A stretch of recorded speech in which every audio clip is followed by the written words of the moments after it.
Hello, I'm Neil Thomas. I'm a partner here at RSM and I lead our recruitment sector team. I'm joined today by Jonathan Wade, a corporate finance partner who specialises in due diligence on recruitment sector transactions, and Sarah Belsham, who's a partner and leads our data analytics team. So starting with you, Jonathan, why is the use of data a key value driver in recruitment businesses? Yeah, well, I think particularly from a transaction point of view, what we're seeing is a real hunger amongst buyers at the moment, and especially from private equity buyers for data. And I think that means if you're a recruitment business, if you control the data, you're controlling the value. Okay. And so how's that influenced the way you report on a deal? Well, it's really interesting. I think especially over the last 18 months, what we're seeing is that we're not just reporting from a diligence point of view in terms of report.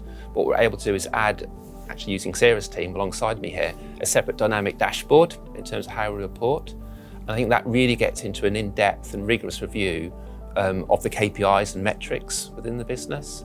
Because I think what buyers are interested in is not just what's the headline KPIs for temp and perm. They really want to have an in-depth and rigorous understanding. How does it look by brand? How does it look by geography? Yeah, so it's clearly important. So Sarah, I mean, obviously there's a lot of noise around sort of the use of data, providing insight and driving value, but where does a business start? Where do they know where to start?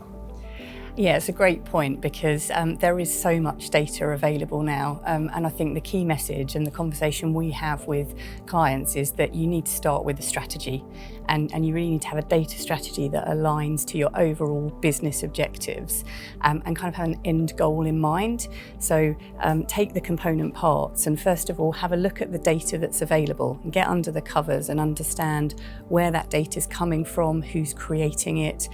Be honest about the quality of it and whether it's actually going to be of value in your reporting and your outputs.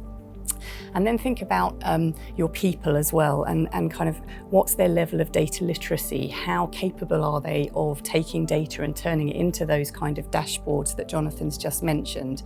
So think about the data, think about the people, and then think about the kind of technology that you want to use as a business, what kind of reporting tools. There are lots out there in the marketplace, so align those again with your overall strategy, and then just start to ask the questions of your data that will help you measure progress towards your strategic objectives. And one thing I'd probably add to that is that when you're doing that, you've got great KPIs and great data, but then make sure you're reconciling that to your base accounting data at the same time, because typically recruitment businesses, we have bullhorn, it talks in one way, but it's slightly different. There'll be timing difference, different nuances. If you get on top of that on a monthly basis, before you get to a transaction, you save yourself a lot of pain when it actually gets there. Sure. Okay, well, thank you both. Thanks, Sarah. Thanks, Jonathan. And for more information, please visit our website.